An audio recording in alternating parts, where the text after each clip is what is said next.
വിശുദ്ധ മത്തായി എഴുതിയ സുവിശേഷം അധ്യായം 13 24 മുതൽ 43 വരെയുള്ള തിരുവചനങ്ങൾ. മറ്റൊരുപമ അവൻ അവരോട് പറഞ്ഞു. ഒരുവൻ വയലിൽ നല്ല വിത്ത് വിതയ്ക്കുന്നതിനോട് സ്വർഗരാജ്യത്തെ ഉപമിക്കാം. ആളുകൾ ഉറക്കമായപ്പോൾ അവൻ്റെ ശത്രു വന്ന് ഗോതമ്പിനിടയിൽ കള വിതച്ചിട്ട് കടന്നു കളഞ്ഞു. ചെടികൾ വളർന്ന് കതിരായപ്പോൾ കളകളും പ്രത്യക്ഷപ്പെട്ടു.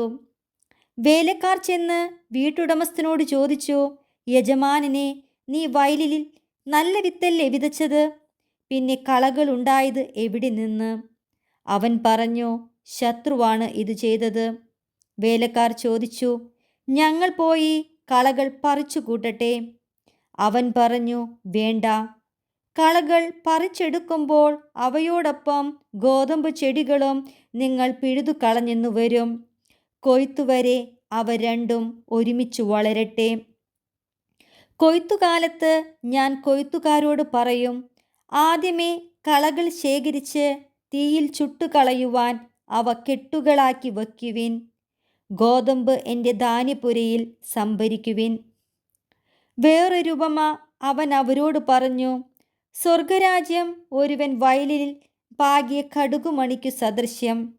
അത് എല്ലാ വിത്തിനെയുംകാൾ ചെറുതാണ്. എന്നാൽ വളർന്നു കഴിയുമ്പോൾ അത് മറ്റു ചെടികളേക്കാൾ വലുതായി. ആകാശപ്പറവകൾ വന്ന് അതിൻ്റെ ശിഖരങ്ങളിൽ ചേക്കേറാൻ തക്കവിധം മരമായി തീരുന്നു. മറ്റൊരുപമ അവൻ അവരോട് അരുളി ചെയ്തു. 3 ഇടങ്ങഴി മാവിൽ അത് പുളിക്കുവോളം ഒരു സ്ത്രീ ചേർത്ത പുളിപ്പിന് സദൃശ്യമാണ് സ്വർഗരാജ്യം.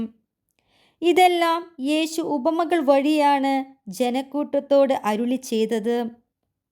ഉപമകളിലൂടെയല്ലാതെ അവനൊന്നും അവരോട് പറഞ്ഞിരുന്നില്ല. ഞാൻ ഉപമകൾ വഴി സംസാരിക്കും. ലോകസ്ഥാപനം മുതൽ നിഗൂഢമായിരുന്നവ ഞാൻ പ്രസ്താവിക്കും എന്ന പ്രവാചക വചനം പൂർത്തിയാകാനായിരുന്നു ഇത്. ജനക്കൂട്ടത്തെ പറഞ്ഞയച്ചിട്ട് അവൻ വീട്ടിലേക്ക് വന്നു. ശിഷ്യന്മാർ അവൻ്റെ അടുത്ത് വന്ന് അപേക്ഷിച്ചു, വയലിലെ കളകളെ സംബന്ധിക്കുന്ന ഉപമ ഞങ്ങൾക്ക് വിശദീകരിച്ചു തന്നാലും. അവൻ ഉത്തരം പറഞ്ഞു, നല്ല വിത്ത് വിതയ്ക്കുന്നവൻ മനുഷ്യപുത്രനാണ്. വയൽ ലോകവും നല്ല വിത്ത് രാജ്യത്തിൻ്റെ പുത്രന്മാരും കളകൾ ദുഷ്ടൻ്റെ പുത്രന്മാരുമാണ്. അവ വിതച്ച ശത്രു പിശാചാണ്. കൊയ്ത്ത് യുഗാന്തമാണ്. കൊയ്ത്തുകാർ ദൈവദൂതന്മാരും. കളകൾ ശേഖരിച്ച് അഗ്നിക്കിരയാക്കുന്നതെങ്ങനെയോ അങ്ങനെ തന്നെ യുഗാന്തത്തിലും സംഭവിക്കും.